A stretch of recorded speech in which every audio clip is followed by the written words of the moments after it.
It was a crisp evening in downtown Dallas. The streets buzzed with life, the laughter of children echoing from a nearby park, and the enticing aroma of street food wafting through the air. The golden glow of streetlights illuminated the steady stream of people moving about their evening, caught up in the rhythm of the city. Among the crowd walked Barron Trump, now 18 years old. Dressed casually in a hoodie and jeans, he exuded an understated confidence. His tall frame moved easily through the bustling streets, his security detail keeping a discreet distance. For once, he wasn't the son of a former president, but just a young man out for a quiet stroll, soaking in the hum of the city around him. As Barron reached the corner of Main and Harwood, a faint voice broke through the urban symphony. "Can you spare $1?" The words, simple yet heavy, cut through the noise and brought him to a halt. Barron turned, his sharp blue eyes searching for the source of the plea. There, slumped against a worn brick wall, sat a man. His coat was threadbare, patched at the elbows, and his boots were held together with strips of duct tape. His face was weathered, his eyes hollow, carrying the weight of too many hard years. His hand trembled as he held out a styrofoam cup with a few scattered coins. The man's name was Roy, though few had ever bothered to ask. For Roy, Barron was just another passerby, another figure who would either ignore him completely or glance down with pity before hurrying away. But this time was different. Barron didn't walk past. Instead, he stopped, standing still for a moment as the world around him carried on. Slowly, he turned toward the man, his expression softening. Without hesitation, Barron took a step closer and crouched slightly, meeting Roy's gaze directly. "What's your name?" Barron asked, his voice calm but warm, carrying a sincerity that immediately disarmed Roy. For a moment, Roy was caught off guard, unused to someone engaging him with genuine interest. It's Roy," he managed, his voice rough and barely audible. He glanced down at his cup, unsure of what to expect. For a brief moment, the chaos of the city seemed to fade into the background. The commuters, the vendors, the endless hum of activity. All of it dimmed in that small corner where two vastly different lives intersected. In the stillness, Roy could feel something shift, something unexpected. Barron, the young man who could have easily walked away, had chosen instead to stay, to listen, and to ask a question that would change everything. Barron paused mid-step, the unexpected request lingering in the air. "Can you spare $1?" The words seemed simple enough, but they carried a weight that stopped him in his tracks. His security guards instinctively moved closer, their presence subtly shielding him from the figure slumped against the wall. "It's fine," Barron said quietly, raising a hand to signal them to stand down. The guards hesitated but respected his command, retreating just enough to give him space. Instead of walking away, Barron turned toward the voice, his gaze falling on Roy. For a moment, the two studied each other. Barron's tall frame and composed demeanor stood in stark contrast to Roy's weathered figure and patched coat. "What's your name?" Barron asked, his tone calm and genuine. He crouched slightly, bringing himself closer to Roy's level, meeting his tired gaze with curiosity and sincerity. Roy hesitated. He wasn't used to this. People stopping, asking, actually seeing him. His voice wavered as he finally answered. "It's Roy. Just Roy." He cleared his throat, glancing down at his cup as if bracing himself for rejection. But Barron didn't move. His expression didn't shift. He simply waited, as though inviting more. Encouraged by the lack of judgment in Barron's eyes, Roy began to speak. Slowly, hesitantly, the story poured out. He spoke of his days as a carpenter, crafting homes with pride. He described the accident that left him injured and unable to work, the medical bills that swallowed his savings, and the spiral that followed, the eviction, the shelters, the nights spent clutching his belongings on the streets. As his words tumbled out, Barron listened intently, his focus never wavering. For the first time in years, Roy felt heard. Not pitied, not ignored, but truly seen. By the time he finished, Roy's voice was thick with emotion. He hadn't meant to share so much, but something about Barron's presence, calm, unhurried, and non-judgmental, had opened a door he didn't know was still there. Barron remained quiet for a moment, letting the weight of Roy's words settle between them. In that pause, something shifted, something deeper than a fleeting exchange. It was the start of a ripple neither of them could yet see. Barron reached into his pocket, pulling out his wallet as Roy watched, his expression a mix of hope and guarded disbelief. But instead of simply handing over $1, Barron paused, tilting his head thoughtfully. "Tell me," he said, his voice steady but warm, "what would you do if someone gave you a fresh start?" The question hung in the air, startling Roy more than any amount of money might have. He blinked, unsure how to respond. At first, Roy hesitated.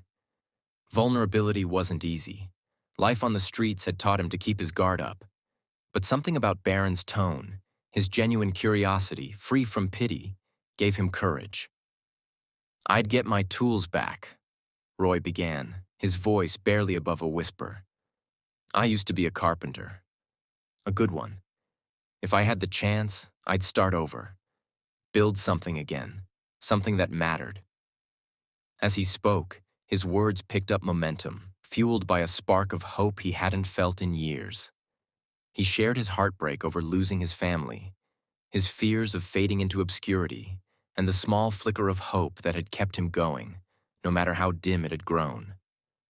Roy's voice trembled as he revealed truths he rarely admitted even to himself.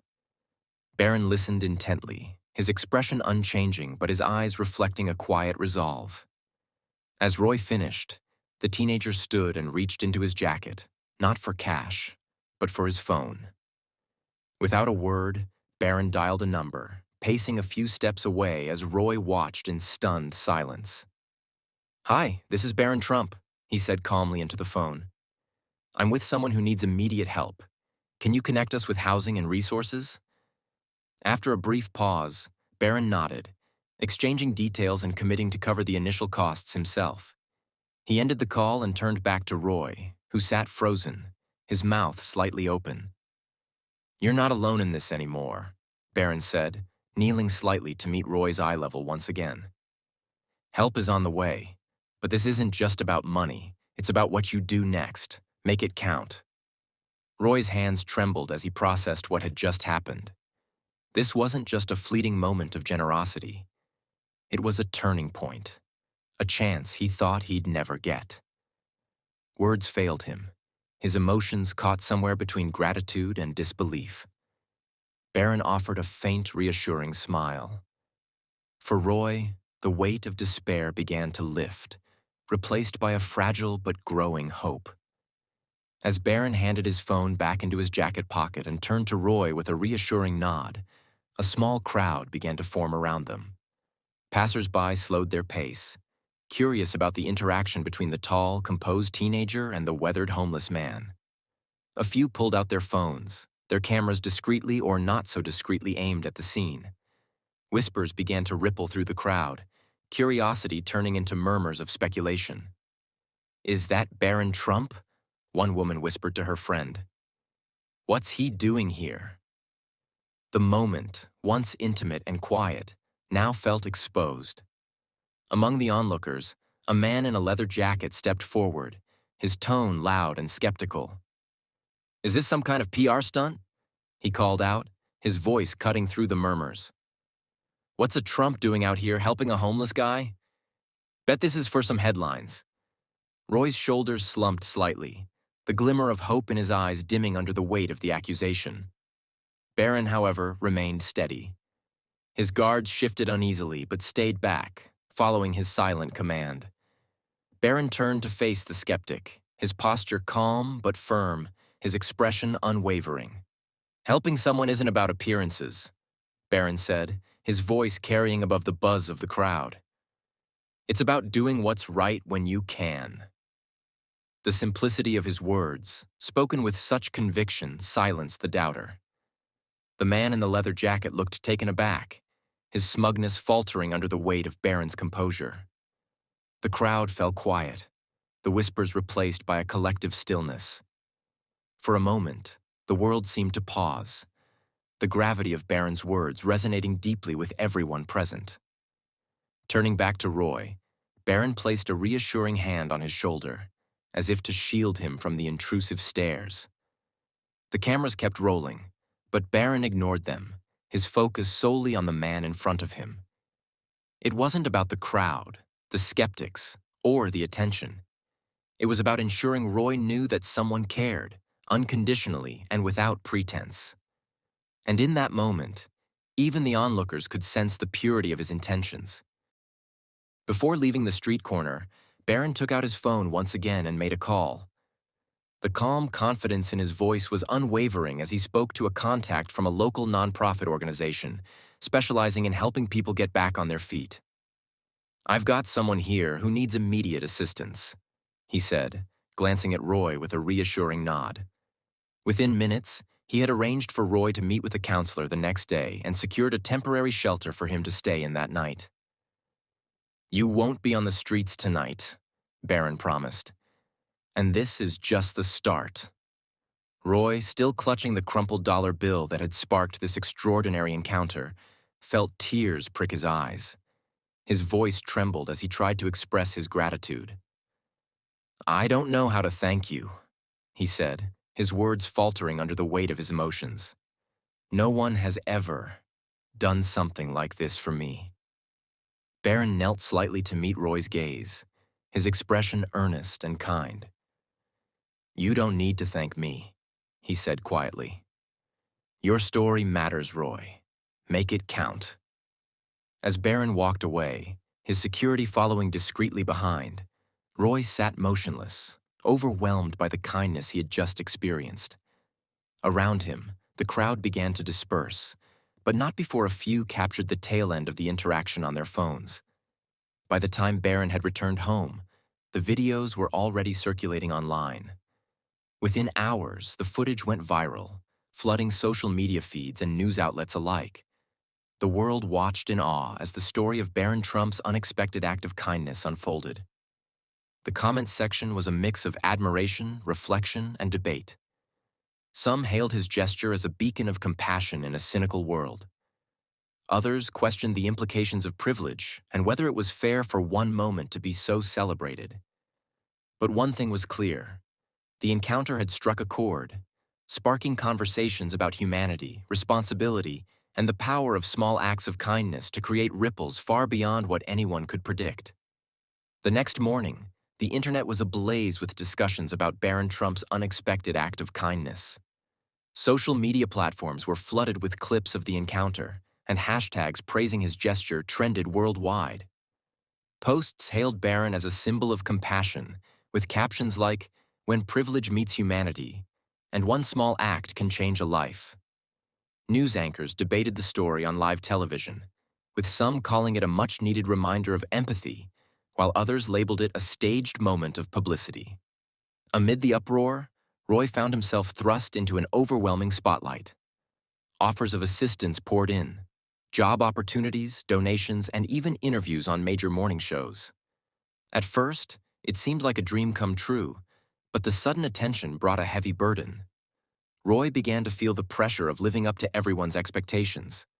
Strangers commented on his story, some questioning if he truly deserved the opportunity he had been given. "Will he waste this chance?" One comment read, while another insisted, "This is just a lucky break for someone who won't change." Roy struggled to navigate the sudden whirlwind of opinions. The doubts from the public began to chip away at his confidence. He spent sleepless nights wondering if he could live up to the hope Barron had placed in him. But as the noise grew louder, Barron remained notably absent from the chaos. He declined interviews and avoided the cameras, letting his actions speak for themselves. Instead, Barron quietly worked behind the scenes, ensuring Roy had all the resources he needed. He followed up with the nonprofit organization, confirming that Roy's transition to temporary housing was smooth and that he was being connected with counselors and job placement services. Barron didn't engage with the online debates or try to defend his motives. His focus was solely on making sure Roy had the support to succeed. For Roy, knowing that Barron had stayed invested even after the cameras were gone gave him a renewed sense of purpose. It wasn't about proving anything to the critics. It was about living up to the kindness that had been extended to him. Slowly, Roy began to tune out the noise and focus on the opportunity he had been given. In the midst of a divided nation, Barron's quiet determination and Roy's efforts to rebuild his life began to inspire a broader conversation about the power of compassion and second chances.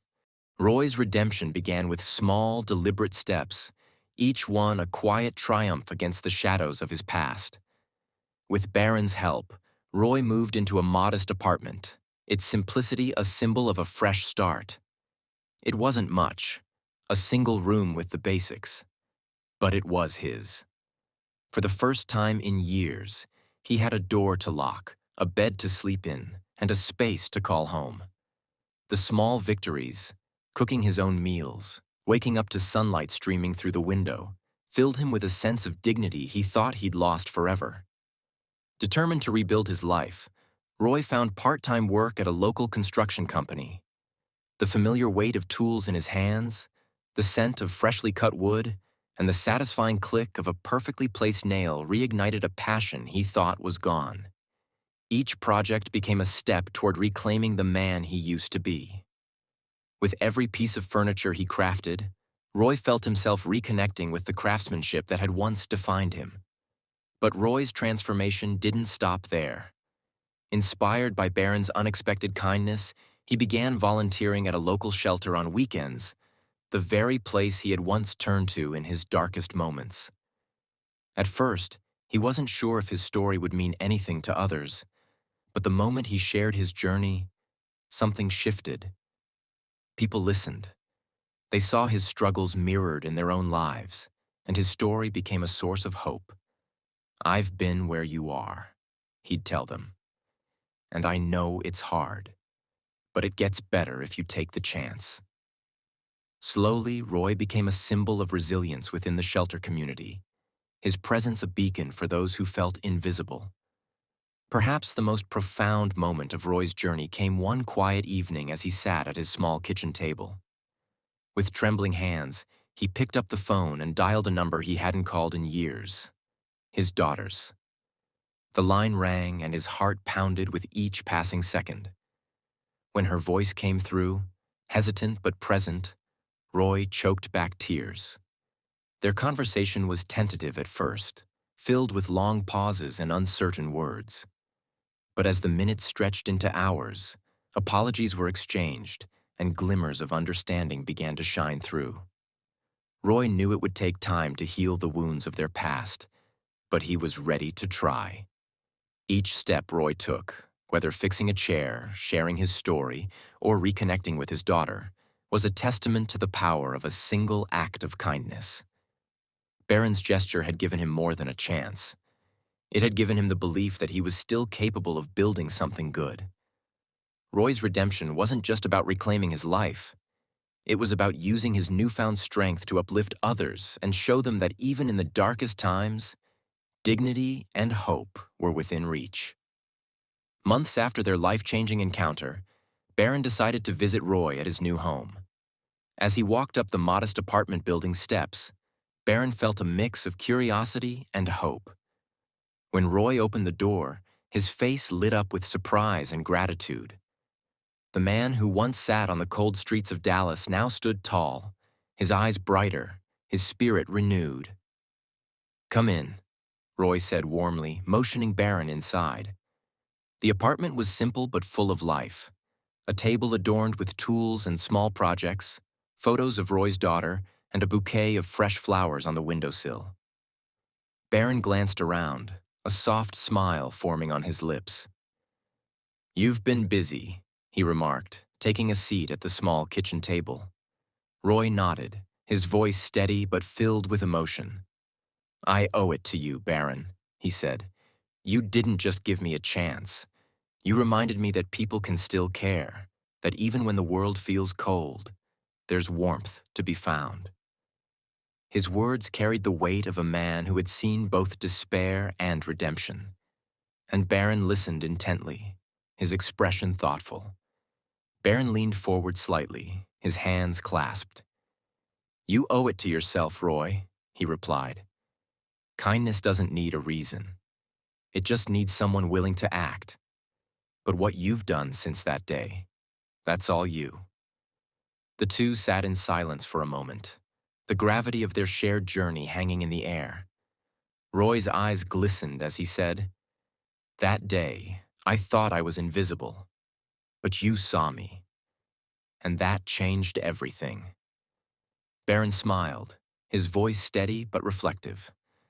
"Sometimes, the smallest actions create the biggest ripples," he said. "What matters is that you took that chance and made it count." As Barron prepared to leave, Roy walked him to the door, his gratitude evident in every word he spoke. Watching Barron disappear down the street, Roy felt an overwhelming sense of hope. Barron's simple act of kindness had not only transformed Roy's life, but also reminded him, and perhaps the world, that humanity's greatest strength lies in its capacity to care. As the months turned into years, Roy's story continued to echo far beyond the streets of Dallas. News of his transformation inspired countless others to extend small acts of kindness in their own communities. Stories began to surface, of strangers helping strangers, of neighbors reaching out, of people realizing that even the smallest gesture could make a difference. Barron, though never seeking recognition, became a quiet symbol of the power of empathy.